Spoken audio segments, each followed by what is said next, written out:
La ilaha illallah wahdahu la syarika lahu lahul mulku wa lahul hamdu wa huwa ala kulli syai'in qadir. A'udzubillahi an akuna minal jahilin. Subhanaka la ilma lana illa ma 'allamtana innaka antas samiul alim. Rabbi shrah li sadri wa yassir li amri wahlul 'uqdatam min lisani yafqahu qawli. Assalamualaikum warahmatullahi wabarakatuh. Perkenalkan, nama saya Muhammad Gema Maulid. Saya mengajar guru sejarah di SMA Negeri 1 Dayakolot. Dan hari ini, bismillahirrahmanirrahim, kita akan memulai pembelajaran jarak jauh kita, pertemuan pertama di mata pelajaran sejarah Indonesia, yang akan membahas tentang imperialisme dan juga kolonialisme. Nah, anak-anakku sekalian, kelas 11, mari disiapkan pikirannya, fokus, disiapkan juga catatannya. Ya, kita akan mulai belajar materi sejarah Indonesia tentang imperialisme dan juga kolonialisme. Ya, ini yang akan menjadi materi pertama kita. Bismillahirrahmanirrahim.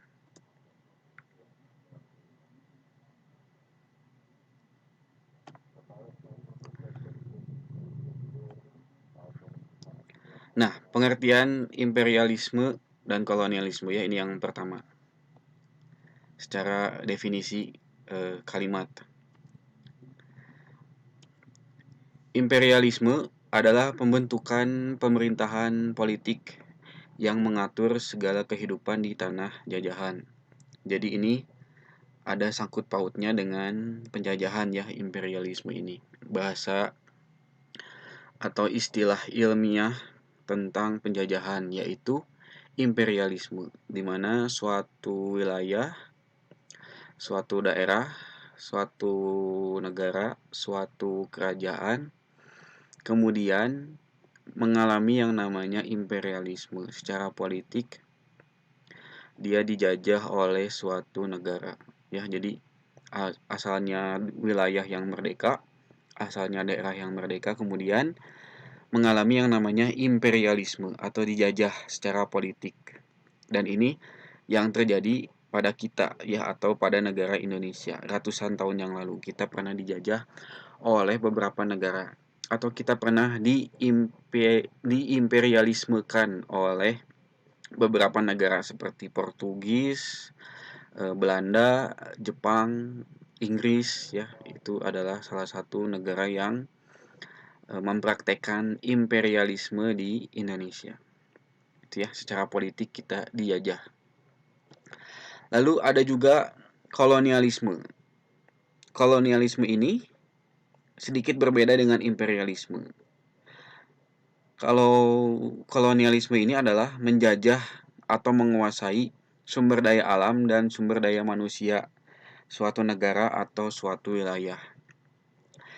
Jadi, penjajahan itu bisa secara politik dan juga bisa dieksploitasinya sumber daya alamnya dan juga sumber daya manusianya oleh negara jajahan.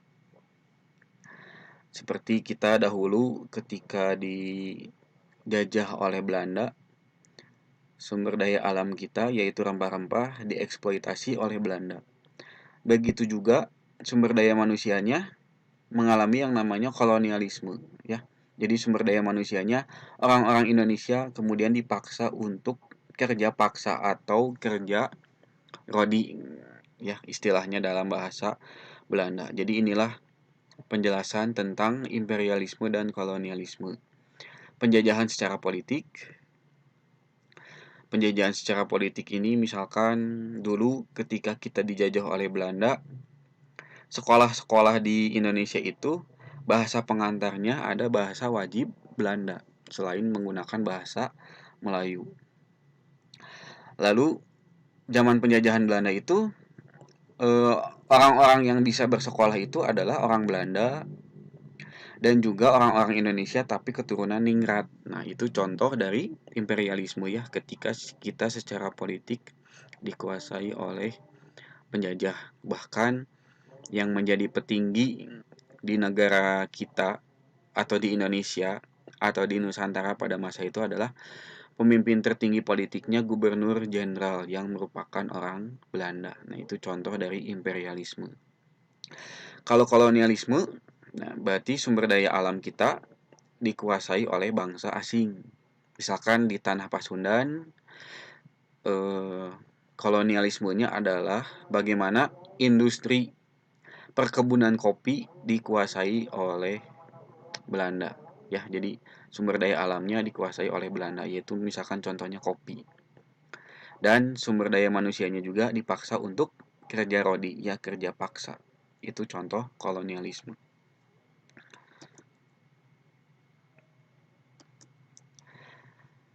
Slide berikutnya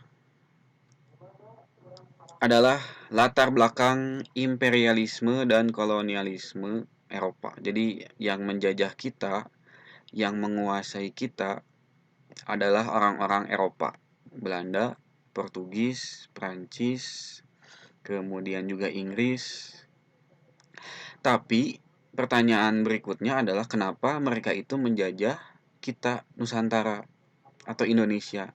Mengapa mereka menjajah kita? Padahal secara maksudnya jauh sekali ya benua Eropa kemudian mau mereka melakukan penjelajahan laut jauh-jauh ke benua Asia, kemudian ke Indonesia dan menjajah. Melakukan imperialisme dan kolonialisme.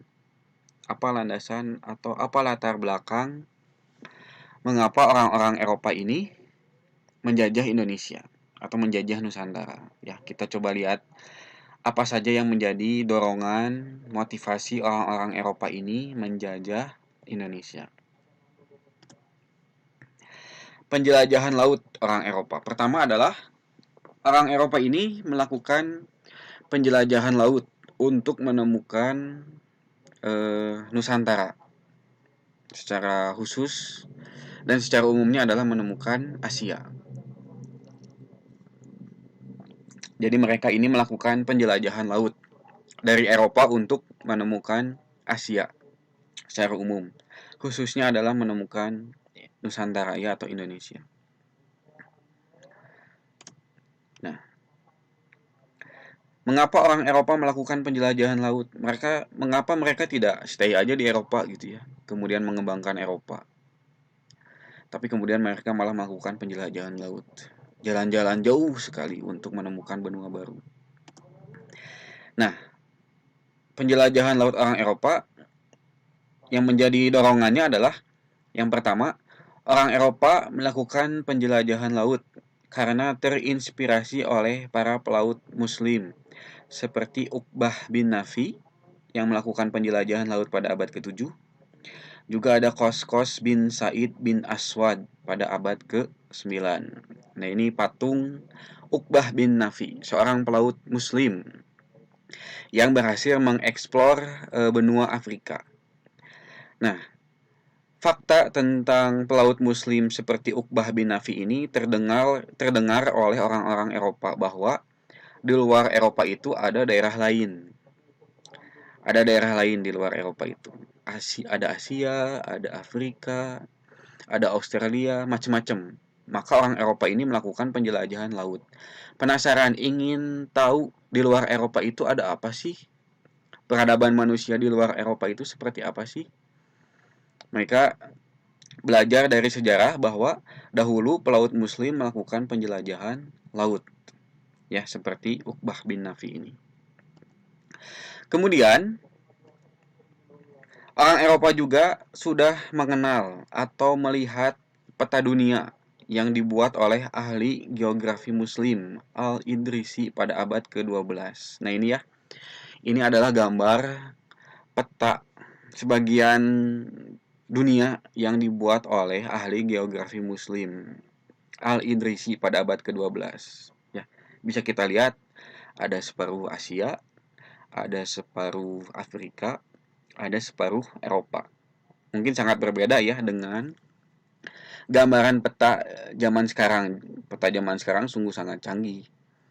Ada tanda-tanda simbol-simbol ibu kota, jalur kereta api, jalan raya, kota-kota besar, kemudian juga ada batas negara. Sedangkan yang kita lihat ini adalah peta dunia yang dibuat oleh Al-Idrisi di abad ke-12 ya, masih sangat sederhana.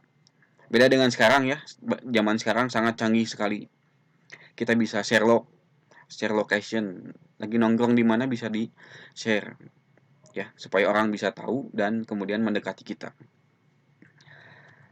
Nah, ini juga ada peta yang dibuat oleh ahli geografi muslim Piri Reis pada abad ke-15. Jadi pelaut-pelaut muslim ini udah melakukan penjelajahan laut. Mereka juga ada ahli geografi yang bisa membuat peta ya, jadi map gitu ya, untuk menjadi patokan orang Eropa melakukan penjelajahan laut. Ya, ini yang dilakukan oleh orang Eropa. Jadi terinspirasi oleh penjelajahan laut muslim, dan juga mereka punya modal peta buta ya, blind map tentang separuh dunia yang memicu mereka untuk melakukan penjelajahan laut. Nah, itu yang pertama ya, penjelajahan laut orang Eropa untuk mencari daerah yang bisa diimperialisme dan juga bisa dikolonialisme ya. Lalu ada jatuhnya kota Konstantinopel. Kota Konstantinopel ini, nah kita lihat ya. Kota Konstantinopel sekarang ini Istanbul, kota Istanbul, Turki. Jatuh ke tangan umat muslim pada tahun 1453. Konstantinopel adalah pusat kerajaan Romawi Timur secara politik ya, dan pusat perdagangan rempah-rempah di Eropa. Dikuasainya Konstantinopel oleh muslim, orang Eropa melakukan penjelajahan laut untuk mencari pusat rempah-rempah. Jadi kota Konstantinopel ini dulu adalah tempat bertemunya pembeli rempah-rempah dari Eropa dengan penjual rempah-rempah dari Asia, bertemu di kota Konstantinopel. Ya, itu sekali lagi ya. Jadi kota Konstantinopel ini adalah tempat bertemunya pembeli rempah-rempah dari Eropa bertemu dengan penjual rempah-rempah dari Asia. Ketemulah di Konstantinopel. Lalu, faktanya adalah kota Konstantinopel ini dulu dikuasai oleh Romawi Timur yang Kristen. Tapi kemudian di abad ke-15, tepatnya di tahun 1453, kota ini dikuasai oleh Muslim, ditaklukkan oleh pemimpin Muslim bernama Sultan Muhammad Al-Fatih. Nah, ketika kota Konstantinopel ini dikuasai oleh Muslim, kemudian Sultan Muhammad Al-Fatih menutup jalan orang Eropa untuk bisa ke Konstantinopel. Padahal dulu orang Eropa itu beli rempah-rempah di kota Konstantinopel. Kemudian ditutup oleh penguasa Muslim. Akhirnya orang Eropa harus mencari rempah-rempah ke pusatnya.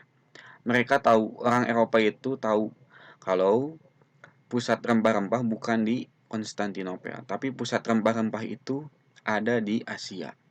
Jadi mereka mencari tahu pusat rempah-rempah yang ada di Asia melalui penjelajahan laut. Kenapa mereka mencari rempah-rempah? Karena di Eropa itu rempah-rempah adalah barang yang mahal. Jadi mereka melakukan penjelajahan laut ya, untuk bisa menemukan pusat rempah-rempah. Jadi dengan jatuhnya kota Konstantinopel, akhirnya mereka melakukan penjelajahan laut untuk bisa mendapatkan rempah-rempah yang di Eropa itu mahal, seharga hampir sama seperti emas gitu ya mahalnya rempah-rempah itu. Jadi mereka kemudian mencari pusat rempah-rempah untuk bisa mendapatkan rempah-rempah yang bisa dijual di Eropa dan dijual dengan harga mahal. Itu ceritanya ya, kenapa kemudian orang Eropa melakukan penjelajahan laut, karena mereka mencari pusat rempah-rempah. Karena pusat rempah-rempah mereka yang biasanya mereka beli di kota Konstantinopel dikuasai oleh Muslim, dan kota Konstantinopel agak sedikit ditutup untuk orang Eropa. Maka kemudian mereka melakukan penjelajahan laut. Ini bagian pertama. kita berhenti dulu ya. Kita rehat.